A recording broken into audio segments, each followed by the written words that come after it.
All right, in this video, I'm gonna show you how you can quickly measure where a tree is gonna fall after you cut it. So the first thing you want to do is find yourself a stick, preferably a straight stick, because that's going to make everything a lot easier. And then you want to basically back up and close one eye and hold your stick up.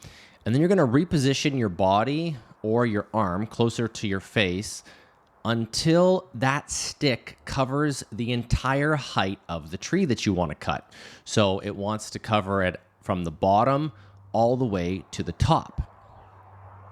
Once you have a perfect position, you're going to hinge the bottom corner that you're looking at to where the bottom of the tree is, and then you're just going to rotate the stick.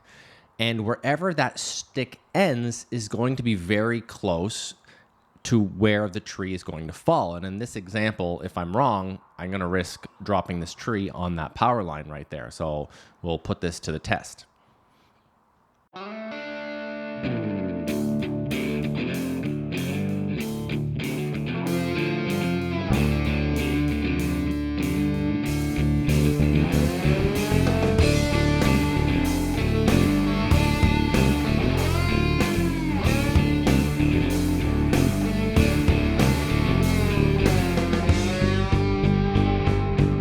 As you can see, the tree fell pretty much exactly where it looked like it was going to fall. It was down a hill a little bit, which affected the end results, but this is a great quick way that you can help ensure that you're not dropping trees anywhere you don't want them to be.